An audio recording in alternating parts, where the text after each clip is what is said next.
Bonjour à tous et bienvenue dans cette édition. Aujourd'hui, dans le duplex, nous reviendrons sur la disparition de la famille Troadec. Didier Déniel, bonjour. Oui, bonjour. Et le procureur de la République de Nantes s'est exprimé ce vendredi. Oui, il vient de s'exprimer à Nantes tout à l'heure lors d'une conférence de presse. Il a qualifié cette affaire d'une affaire hors norme. Eh bien, vous nous en direz plus donc sur cette affaire dans un instant. Dans l'actualité également, une pollution à l'arsenic à Lopérec dans le Finistère.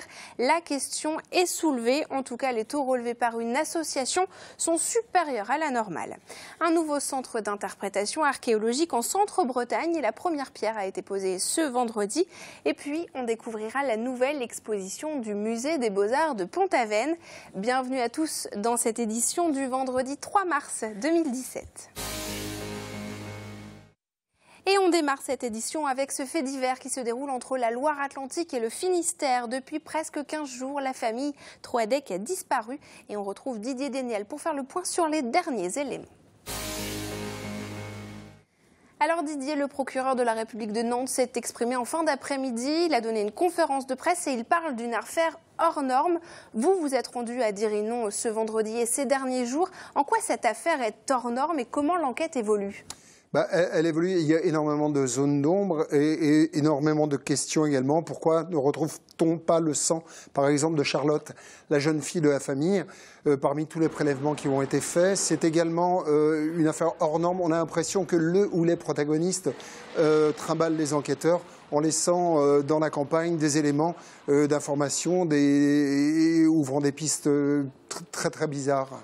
Dans quel état d'esprit sont les habitants de cette commune de Dirinon qui, depuis plusieurs jours, voient des dizaines de gendarmes s'affairer sur leur commune?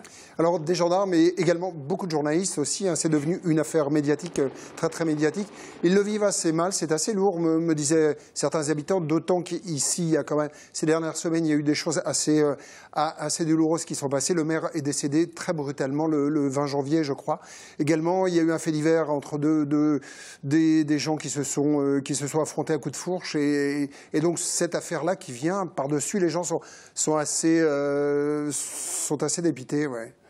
Eh bien, merci beaucoup Didier, en tout cas pour toutes ces explications. On va continuer de suivre avec vous ce fait divers et il y a évidemment ce papier à découvrir ce samedi dans le Télégramme. Merci beaucoup Didier.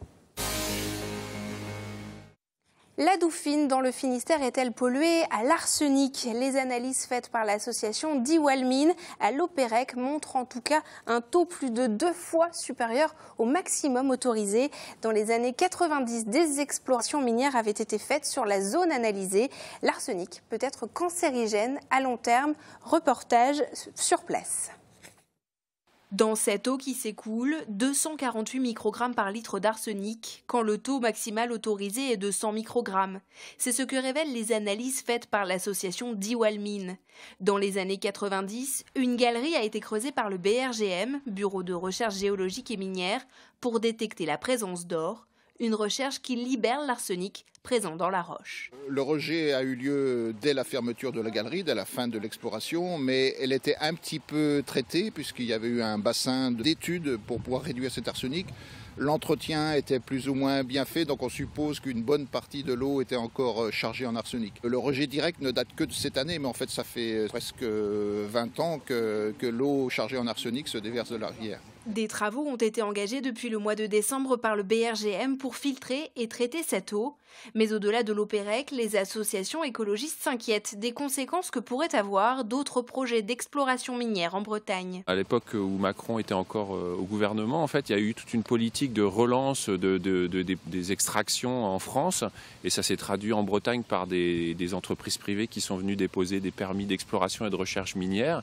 Et donc, on a beaucoup de collectifs associatifs dans lesquels OE Rivière intervient et qui essayent de prévenir la population des risques évidents qu'il y a à relancer ce type d'industrie. Le BRGM nous a indiqué procéder régulièrement à des analyses sur le site de Lopérec. Les travaux pour la filière de traitement devraient se terminer en avril. Pendant ce temps, l'eau continue de s'écouler dans la Douphine. Vorgium, voilà comment va s'appeler le nouveau centre d'interprétation archéologique de Centre-Bretagne. Les travaux ont officiellement débuté ce vendredi à Carhaix. Camille Pochet nous en dit plus sur ce sujet. Un nouveau centre d'interprétation archéologique sort de terre à Carhaix.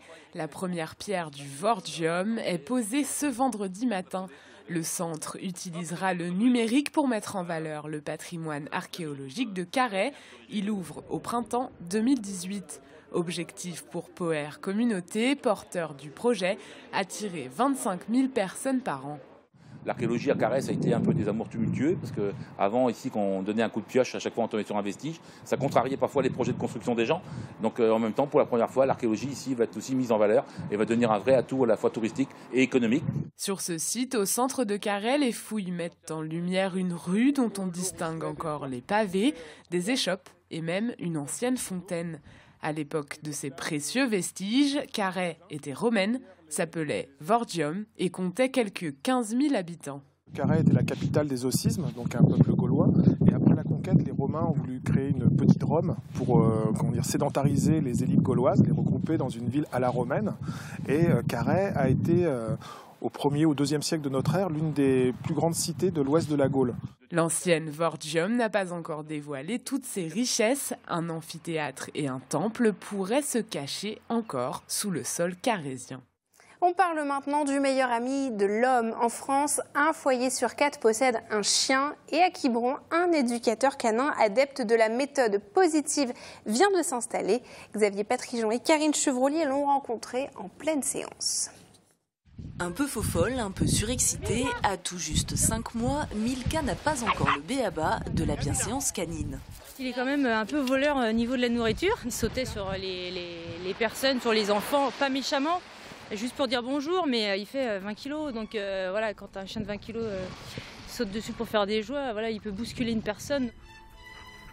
Après une première tentative auprès d'un club de dressage, les maîtres du berger australien se tournent vers un éducateur canin, adepte d'une méthode plus personnelle, dite positive. On va travailler sur la motivation propre à chaque individu, soit de la nourriture, un jouet ou autre.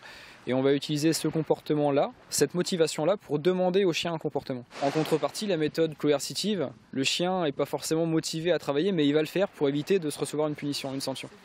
L'idée, comprendre la psychologie de l'animal et ses agissements, mais aussi impliquer pleinement les maîtres dans son éducation. Et c'est aussi mon rôle de leur faire comprendre que si leur chien agit comme ça, c'est parce que eux-mêmes en amont déclenchent ces comportements-là. J'apporte les outils, je montre au maître comment faire, mais après ce qui va être pertinent, c'est le maître qui va travailler chez lui. Le fait d'avoir des cours personnalisés, pour nous c'est mieux parce que évidemment l'éducation va plus vite. Maintenant on va savoir comment le canaliser et comment ne plus qu'il saute sur les personnes quand les gens arrivent à la maison. Les fondements de cette méthode positive reposent donc sur la relation quotidienne entre l'animal et le maître. Plusieurs séances sont nécessaires pour obtenir des résultats. Il vous en coûtera de 30 à 50 € par rendez-vous.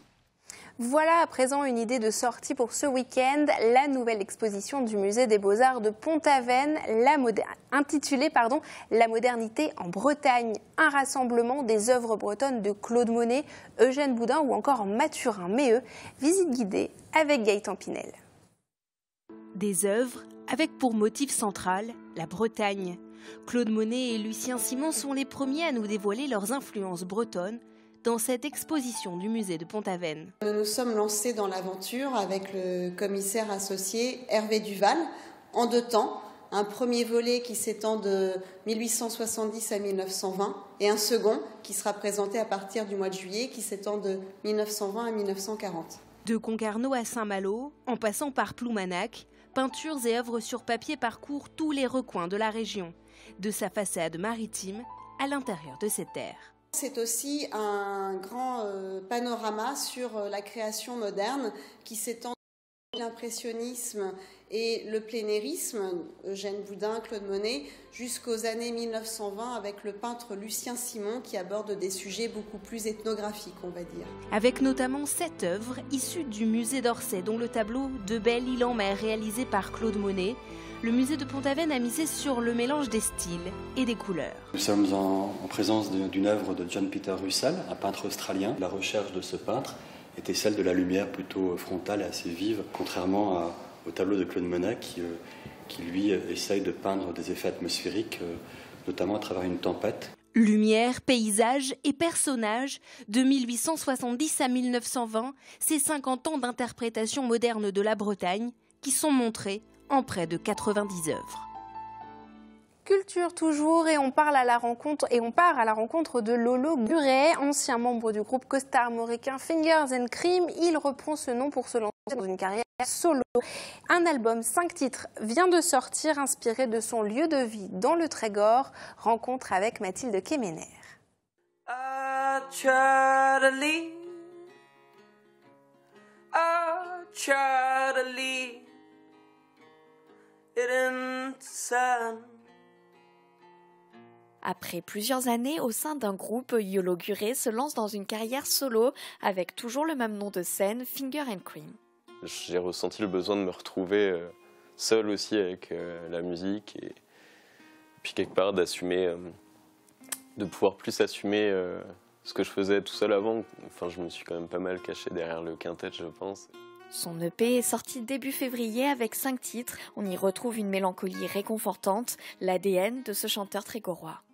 Tout ce qui est calme en général, je trouve qu'il y a moyen de laisser passer des énergies qui sont vraiment intenses, quoi.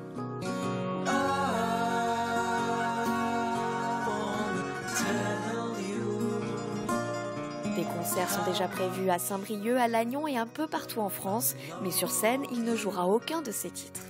Le live, c'est que des nouveaux morceaux qui sont sur aucun EP. Et ouais, il y a des morceaux plus folk, enfin il y a des morceaux folk toujours, il y a des morceaux plus rock, il y a des morceaux plus pop. Et un album devrait suivre en 2018, là aussi en solo. Hold me tight again. Et on retrouve tout de suite le Tour de Bretagne en 60 secondes, préparé par Benjamin Bréant. Un jeu vidéo pour aider à se remettre d'un AVC, c'est l'outil présenté par la start-up rennaise BIM cette semaine au centre hospitalier de Quimper. Particularité, le patient peut améliorer sa rééducation lui-même à son domicile en complément de son suivi médical. Coût 300 € à retrouver sur bimlife.com.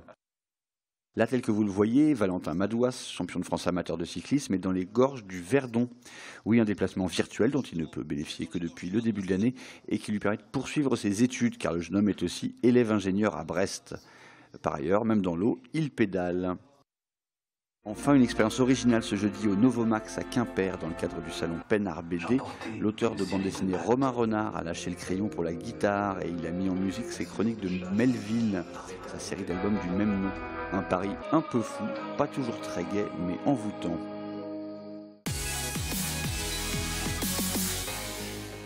Merci de nous avoir suivis. On se retrouve lundi 19h. Bonne soirée et bon week-end.